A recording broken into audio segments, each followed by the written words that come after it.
بسم الله الرحمن الرحيم. Salam, as we greet you with Assalamu alaikum wa rahmatullahi wa barakatuh here in South Hall in London for the second time. Our topic tonight is not an easy one. It's a difficult one. But I just had some delicious Hyderabadi biryani, so it should help me with the lecture. The lecture is Ghazwatul Hind and Akhirul Zaman. And you should not attempt to comment on this subject unless you first studied the subject. So turn to those who have the competence to be able to explain and analyze the subject. It is not an easy one, but more than that, it's a dangerous subject. And I want to begin with one verse of the Quran, but there are several verses of the Quran. We're not going to take all the verses of the Quran tonight. No. Allah subhanahu wa ta'ala speaks in the Quran in Surah Al-Ma'idah, and He makes a divine prophecy. There are some ayat of the Quran which are ayat muhkamat. They are plain and clear. No two ways about it. And there are other ayat which are ayat mutashabihat, and they have to be subjected to something called ta'wil, interpretation. But no matter who you are, if you interpret the Quran, only Allah can confirm that your interpretation is correct. So you cannot interpret the Quran and use that to divide the ummah. You cannot interpret the Quran and use that to build a sect. No. When you interpret the Quran, you must be humble enough to say, Allahu Alam. Allah knows best. But you should never interpret the Quran unless and until you are convinced in your heart that what you are offering as an interpretation is credible. This is not an ayah mutashabiha. This now is an ayah muhkama. بعد أعوذ بالله من الشيطان الرجيم. لتجدن, you will most certainly find, أشد الناس عداوة للذين آمنوا, those who will be most hostile as enemies to you. Now, when the Quran is being revealed, and in time to come, fa'al mudariya. Al-Yahud, the first that the Quran mentions are the Jews. The term Yahud was never used prior to that effort to crucify the Messiah. At that time, they were still Banu Israel. And Nabi Isa alayhi wassalam was sent to Banu Israel. But after that event, when some of them wept when they saw what they saw, and others celebrated, and if this was not in the Quran, they'd send me to jail as they sent Alain Soral to jail for anti-Semitism. But it's there in the Quran, so you can't send me to jail for what is in the Quran. They celebrated when they saw what they recognized as a crucifixion. At that time, the names changed. They are no longer referred to as Banu Israel. Now, these who celebrated are called the Jews, Al-Yahud, And those who wept are now called An-Nasara, the Christians. And these two combined are known as Ahlul Kitab. So this is the explanation of the term Yahud in this ayah, that you will most certainly find now when the Quran is being revealed and in time to come, but those who will display the greatest hatred and enmity and hostility to you, the Ummah of Muhammad alayhi salatu wasalam, would be the Jews.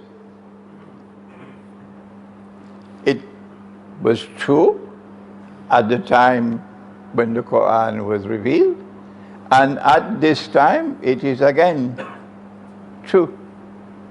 But then the Quran goes on to say, وَالَّذِينَ أَشْرَكُوا. Not only would the Jews display this hatred for you, but in addition to the Jews, the people of shirk.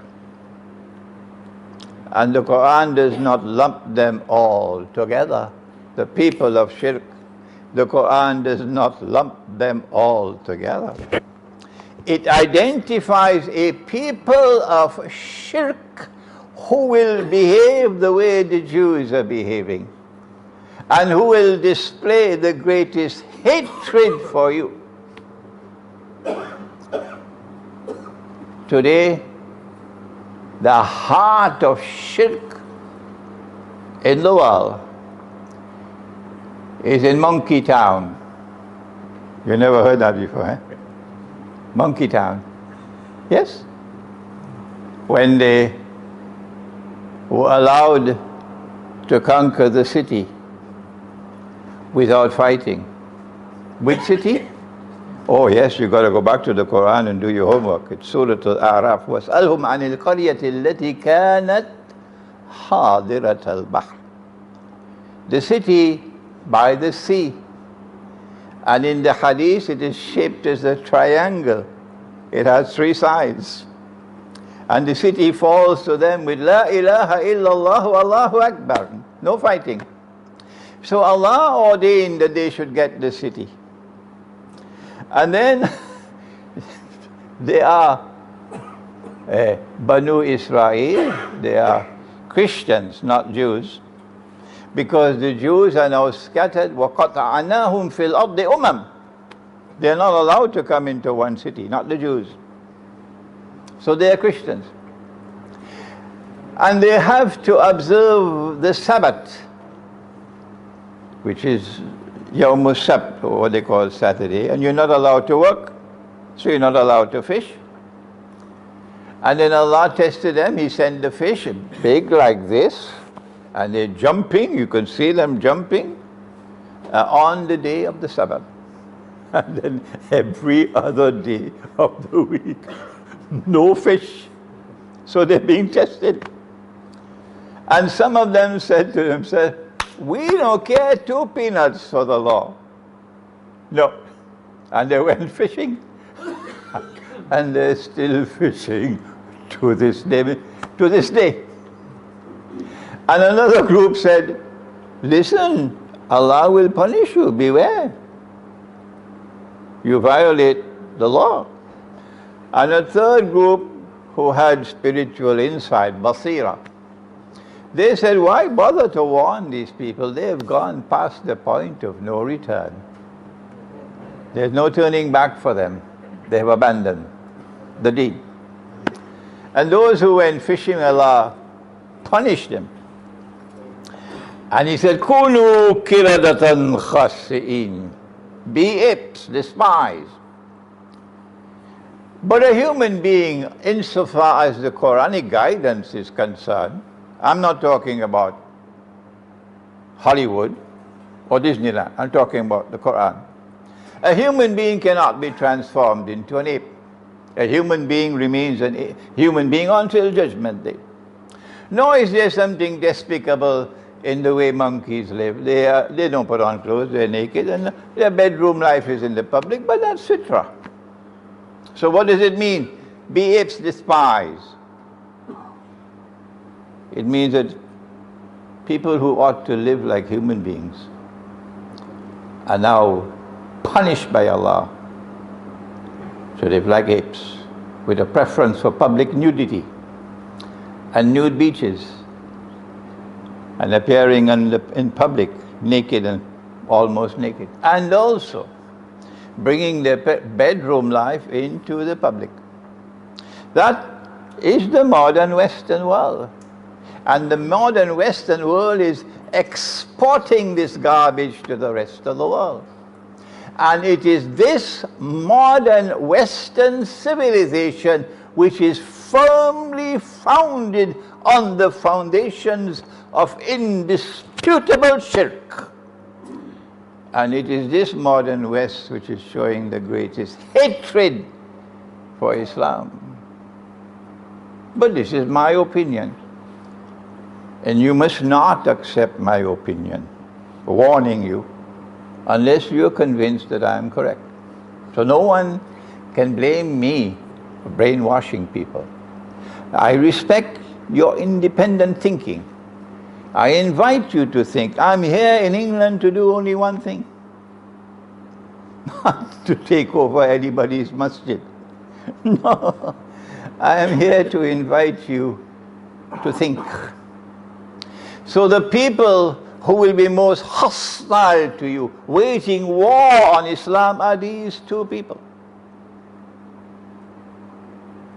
And then the Quran goes on to say that at that time when these two people are waging war on you, showing hostility to you, hatred and enmity, وَلَتَجِدَنَّ أَقْرَبَهُمْ مَوَدَّةً لِلَّذِينَ آمَنُوا الَّذِينَ قَالُوا إِنَّا نَصَارَى. There are some who are not too happy with Allah, you know. They wish that this verse could be rewritten. They have more knowledge of the deen than Allah Himself. But this is what Allah has said. And you will most certainly find at that time when the Quran was being revealed, remember Abyssinia, remember the niggers of Abyssinia?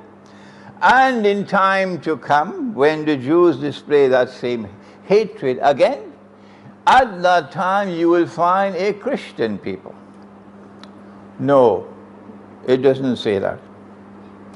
It says that you will find a people who will be closest in love and affection for you.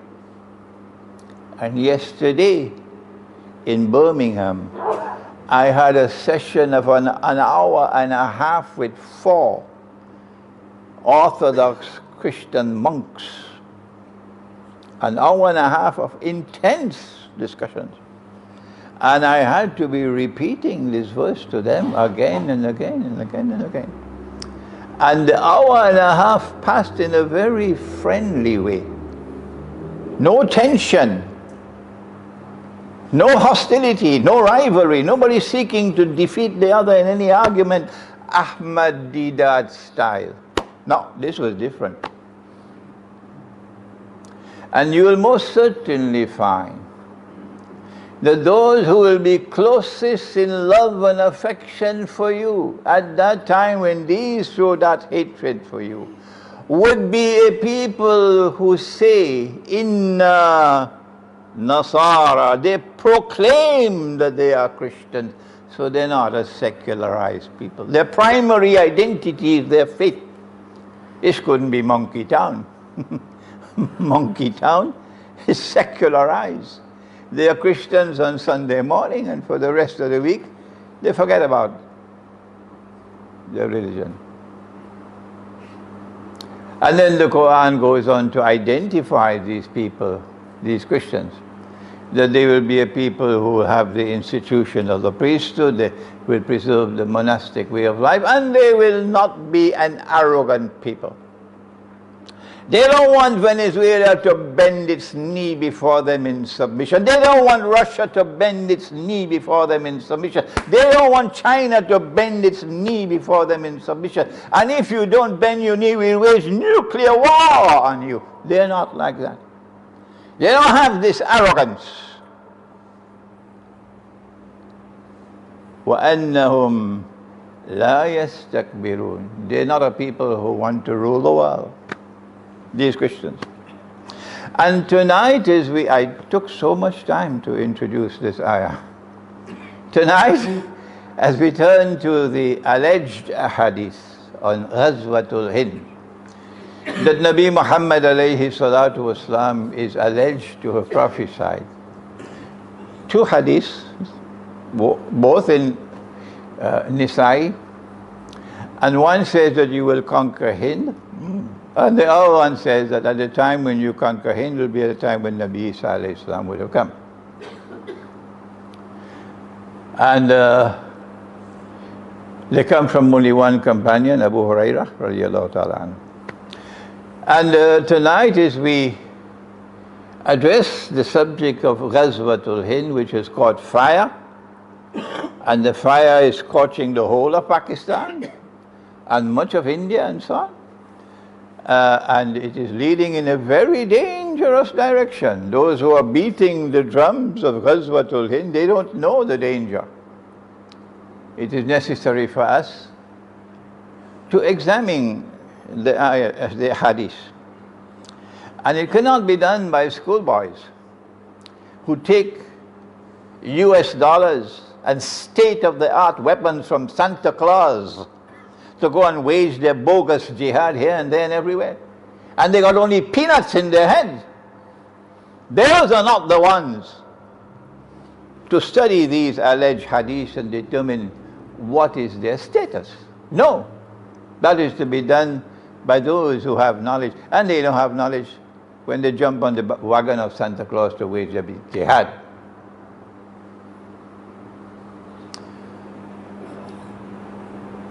Who is Hind? The word Hindu comes from Hind. So the Hindu is someone who belongs to Hind. The Hindu is someone who belongs to a territory known as Hind. So when the hadith allegedly says you're going to conquer Hind, it is talking about a territory. It doesn't talk about a religion, it talks about a territory, Hind.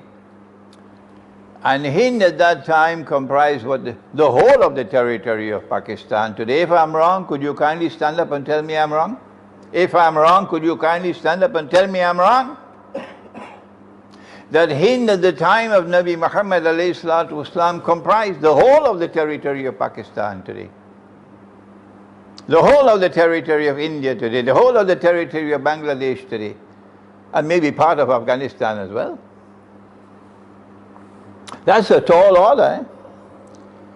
That you're going to conquer Pakistan.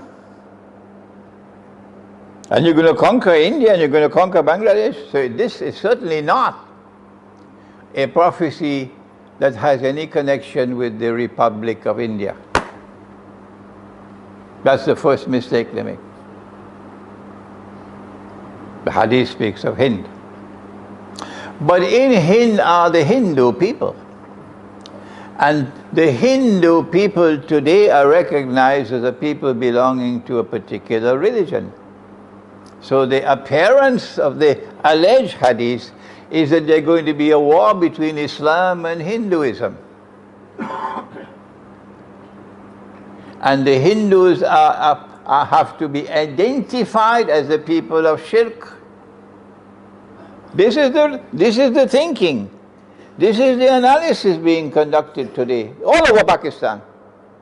That when the Quran speaks of the people of shirk who will show the greatest hatred and hostility and enmity for you, the Quran is talking about the Hindus.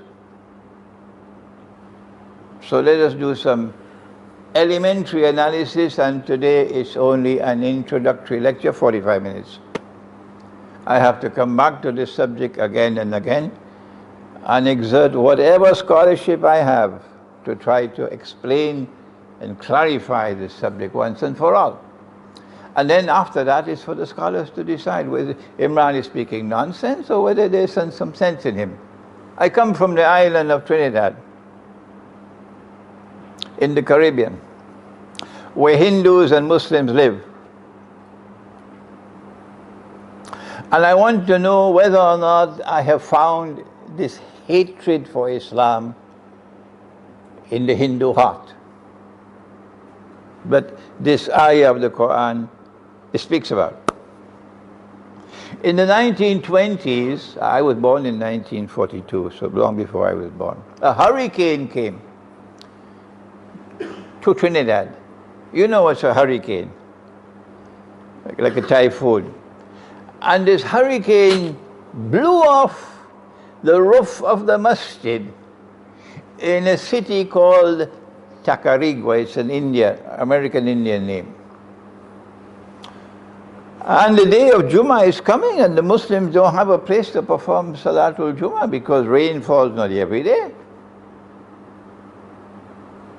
One of the most famous pundits in the island, a pundit is the highest man in the Hindu religion, the Pandit. His name was Doon Pandit. And he was also very, very famous as a man of spiritual healing. But Allah had blessed him with this ability to heal, bi'iznillah. So he was very famous for this, spiritual healing. And Doon Pandit was in Tacarigua.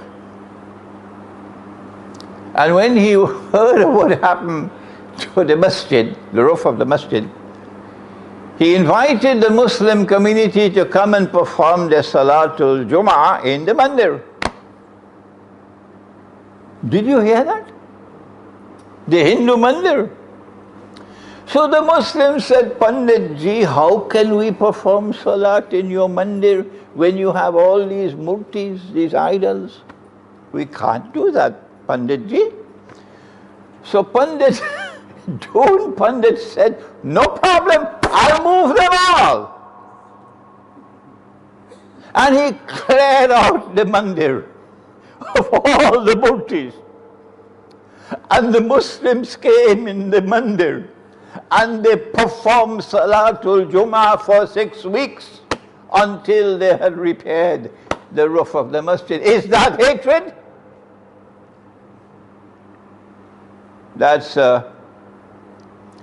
something to think about. This is not a normal Hindu. This is not an ordinary Pandit.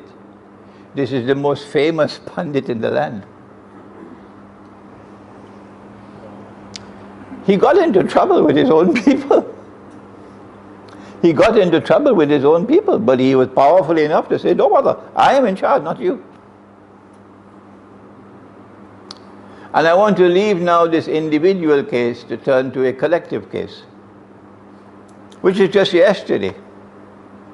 The British were leaving India. And they were leaving behind a Hindu people and a Muslim people. Prior to British rule over India, the Muslims had ruled over India for hundreds of years. The Hindus never invited them. And the Hindus were not at all happy with Muslim rule over India. Up to this day, they're not happy. It still pains them very much. Muslim rule over India was not a rule was established on the basis of the guidance of the Quran, but in fact it was in conflict with the Quran. Muslim rule over India was in flagrant conflict with the Quran. When the British were leaving India, there was consternation in Muslim ranks. What are we to do? And the Muslims decided to establish a movement called the Khilafat movement.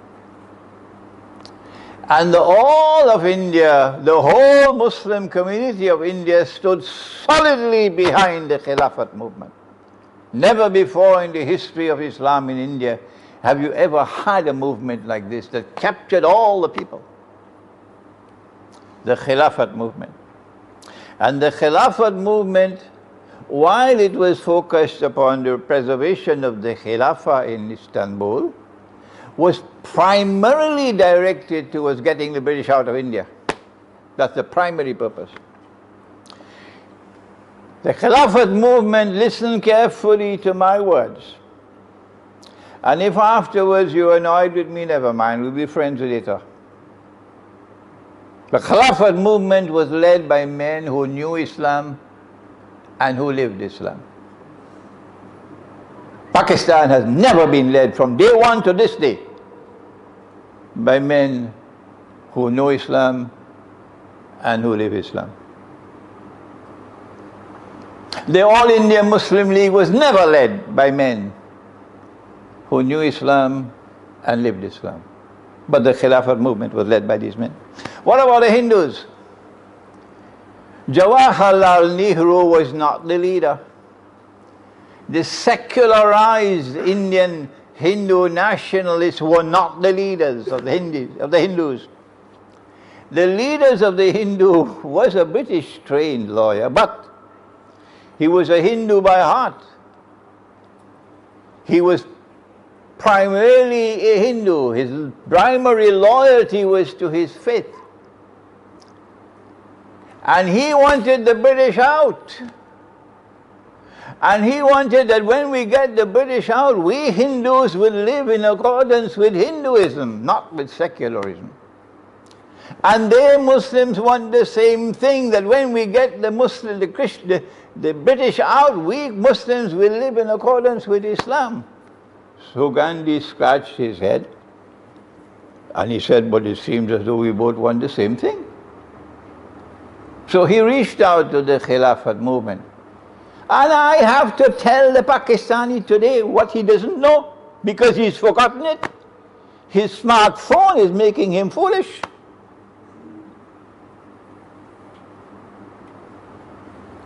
Gandhi reached out to the Khilafat movement. It's not the Khilafat movement reached out to Gandhi. And this is a Hindu, and this is the leader of the Hindus. Is this hatred? Is this hostility? Is this enmity? He reached out to the Khilafat movement. He said, let's make an alliance. You and I, we both want the same thing. The Khilafat movement was overjoyed. Maulana Abdul Bari was the leader. Yes, we want it. Gandhi said, I asked for only one thing, that you do not kill the cow in this country. The Khilafat movement said, deal, we will not kill the cow. The law of Islam permits us to eat beef, but out of respect for the people amongst whom we live, because you worship the cow, you consider it to be a sacred animal, we will voluntarily not kill the cow. Very wise and sensible leadership on the part of the Khilafat movement, and Maulana Abdul Bari in particular. And so an alliance came into being, a Hindu-Muslim alliance against the British. And in the whole history of Western civilization, there's never been a more powerful resistance to Western rule than the alliance of Muslims and Christians in India. This does not appear to me to be a people filled with hatred and enmity and hostility for Islam at the time when the Jews are doing that. No. And if the rug had not been pulled out of the feet of the Khilafat movement when they got Mustafa Kemal to abolish the Khilafah. And I know you're going to be annoyed with me, but I have to say what I have to say. Dr. Muhammad Iqbal also played a critical role in the collapse of the Khilafat movement. And as a consequence of the collapse of the Khilafat movement, the All India Muslim League was able to take over. And today you have a secular state of Pakistan, not what Muslims wanted. When the Muslims established the Khilafat movement, they wanted that Muslims, after the British had left, we should be able to live in accordance with Islam. And today you have I know you're going to be annoyed with me, an Islamic Republic of Pakistan which should better be renamed as the Islamic Republic of shoeshine boys of Muhammad bin Salman. Yes. An Islamic Republic who, despite the fact that we sent a message to them, we explained to them the Quran, we explained to them what Nabi Muhammad ﷺ has said, and they don't care 2 peanuts, they're still going to the IMF for a loan. Is this the Pakistan that's going to wage war on India in Ghazwatul Hind, and Allah will come to help you to conquer the whole of India? This Pakistan that Allah speaks of and He says, I'm waging war on you, this is the Quran. This Pakistan who lay out a red carpet for Muhammad bin Salman, for Saudi Arabia, that is lusting for war with Iran. Yes, lusting for war with Iran, knowing that the day that war begins between Saudi Arabia and Iran is going to have civil war in the world of Islam. Sunni and Shia fighting each other. And who will laugh? The state of Israel will laugh. And once there is civil war between Sunni and Shia in the house of Islam, goodbye to Pakistan. Pakistan will evaporate in smoke. And you still go and lay out a red carpet for Muhammad bin Salman? Whereas on the other hand, you should be showing more respect for Iran. Yes? What does the Quran tell us about how to deal with the subject of India and the Hindus? The first thing is that, and listen carefully, this is the second ayah I'm quoting. إِنَّ اللَّهَ لَا يُغَيِّرُ مَا بِقَوْمٍ حَتَّى يُغَيِّرُوا مَا بِأَنفُسِهِمْ. Allah will not intervene to change your condition, to help you, no matter how desperate your situation may be. And surely, yes, there's war coming between India and Pakistan, we know that, because that's what Israel wants. And they have the government in India that they want now. They have a war-mongering government in India now. Allah will not intervene to change your condition, regardless how terrible it may become, until you first make the effort to change your own condition using His guidance. That is what the Quran says. So what should we do if we are to take the effort to try to change our condition? Well, then I have come to you today, I have 15 more minutes, that's all left, to say there's a parallel between Muslim rule over India for I don't know how many centuries and Muslim rule over the Orthodox Christian world for so many centuries. The Mughal Empire and the Ottoman Empire are sisters. Are sisters. When Islam comes to a people, it comes to liberate them from oppression. And once Islam has come, the people respond with joy and affection, opening their hearts and opening their homes for Islam, and welcoming Islam. And eventually Islam stays in that territory. But when Islam went to the Balkans, to the Orthodox Christian world, how did it go? It went as an invader, waging unjust jihad, wars of naked aggression. And those wars of naked aggression waged by the Ottomans left an enduring and endless legacy of hatred and bitterness and hostility for Islam. That's what it left. This was not jihad.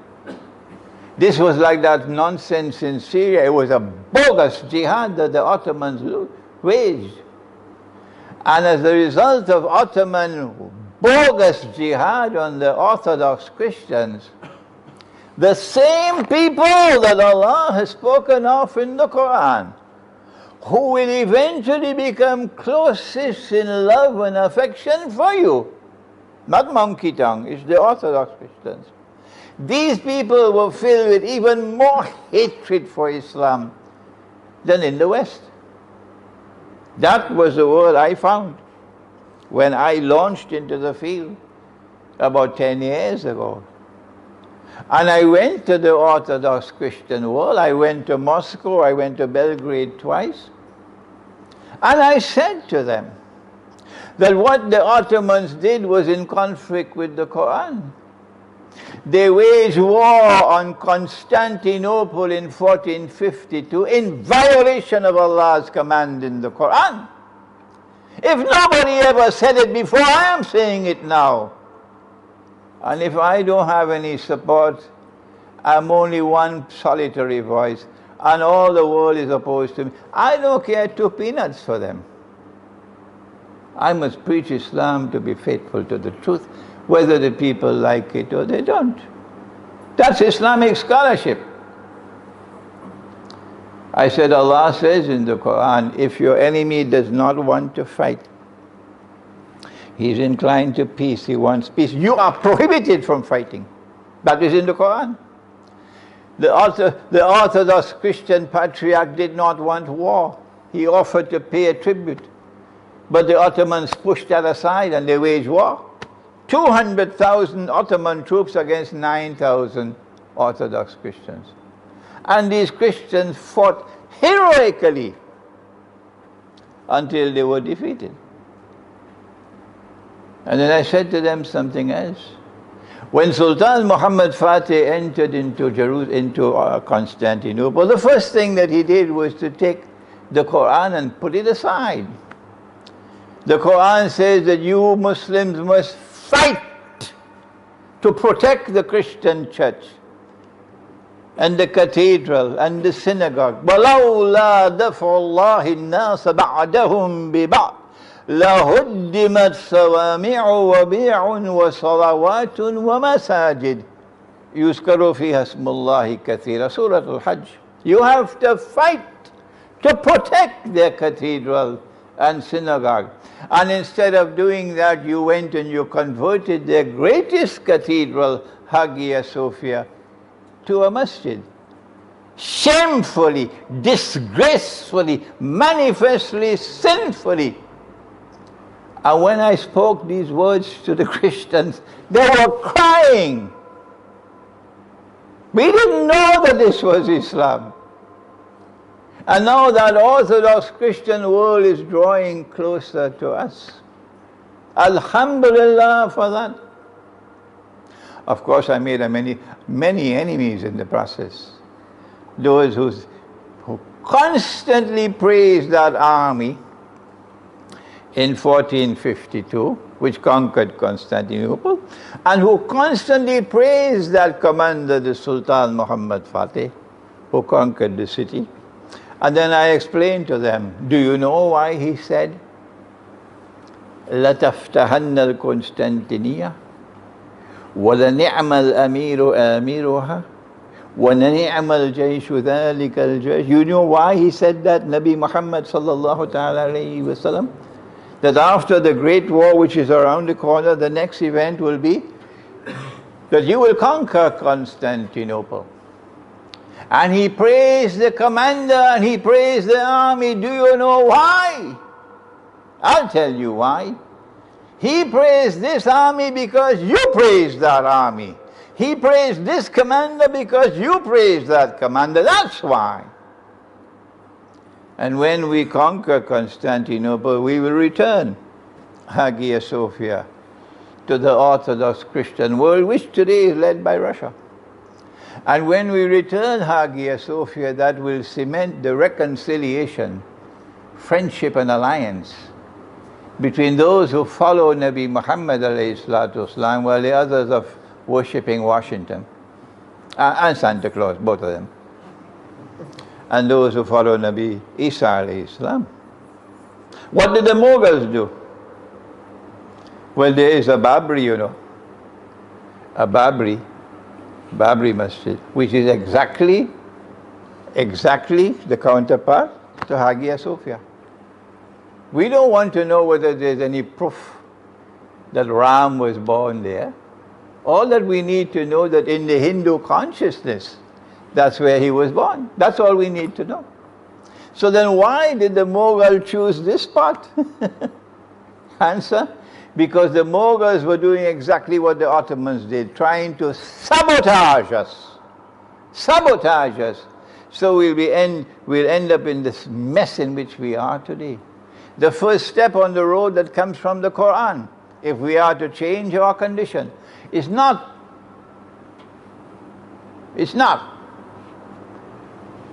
to beat the drums of Ghazwatul Hind. That's the road to destruction. The first step on the road, if you are to follow the guidance of the Quran, is to recognize that Muslim rule over India was like Ottoman rule over the Orthodox Christians. It was unjust war, bogus jihad. That's the first step of the road. I don't know any government of Pakistan which could do that. None. I don't know any armed force in Pakistan which could do that. None. It is the scholars of Islam who must show backbone and courage and intellectual insight. And we have to recognize that Muslim rule over Hindu India was unjust. We have to apologize to the Hindus for that. And in the process of doing that, we have to also say about Babri, if you consider this to be the birthplace of Ram, we have no right to be here. We don't want you to give us another piece of land in place for this. No. In the same way that Maulana Bari said to Gandhi, we're not going to kill the cow anymore. That's what he did. That's what the Khilafat movement did. In the same way we say now to Hindu India, we will voluntarily vacate Babri. We have no claims on this territory. Once you affirm that this is where Ram was born, and we'll find another place to build our masjid. If you do this, and if you recognize Muslim rule over India to have been unjust and you apologize for it, those who have hatred in their hearts for Islam and who establish their wicked alliance with Israel and are preparing for war on Pakistan, they would be in consternation. They wouldn't know what to do, because you're now appealing to the hearts of all the Hindus who are like Pandit, Doon Pandit, who don't have that corrupted heart. I'll tell you another story in the 5 minutes that I have, because this is my lecture for today. This is the strategy, not Ghazwatul Hind. I was 21 years of age. My father was dead, I was an orphan. And my mother was struggling to pay the bills and so on. I was teaching, getting a small salary. And I got a scholarship to go to Al-Azhar. And I went to Al-Azhar. And I was disappointed, because I didn't find the kind of scholarship that I got from Maulana Fadlur Rahman Ansari when he visited Trinidad. I was 18. So Maulana Fadlur Rahman Ansari in Pakistan heard about it, and he invited me to come to Pakistan. So they arranged my ticket and I flew to Pakistan. But my father had a Hindu friend who had converted to Christianity just to get a job, but in his heart he's Hindu. His name was Lakshman. And when my father was dying, he handed over his family to his friend Lakshman. So you could have a Hindu who had such righteousness, such character, such honesty, that you could hand over your family to him. So Lakshman became a second father to me. And my family wanted me to leave Pakistan and go and study law in England. And I was also inclined to do that. The institute in Pakistan had not been established. I was going to be the first student and so on. And Maulana Fadlur Rahman Ansari reached to Trinidad at that time. And Lakshman had to meet with him. And a decision had to be taken. whether Imran will remain in Pakistan and study Islam, or whether Imran will go to England and study law.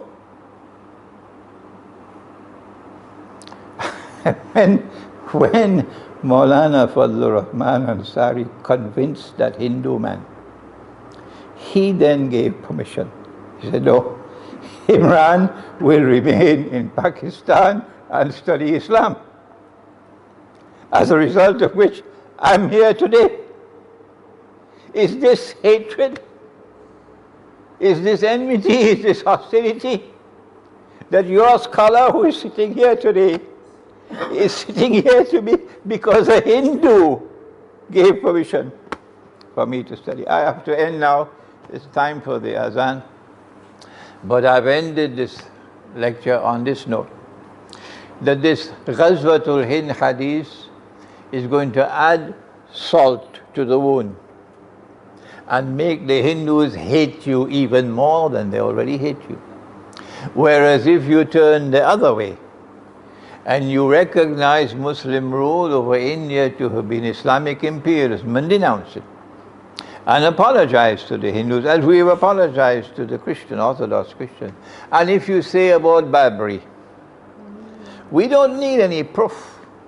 Once you say that this is where Ram was born, we are vacating and we find another place.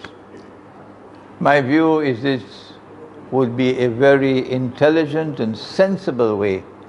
And if we act this way, then Allah says, if you are even in a terrible position, He's not going to intervene to help you until you make the effort to change your own condition. If we do this, we will be eligible for Allah's help. Barakallahu lana wa fikum. ربنا تقبل منا إنك أنت السميع العليم وتب علينا يا مولانا إنك أنت التواب الرحيم برحمتك يا أرحم الراحمين.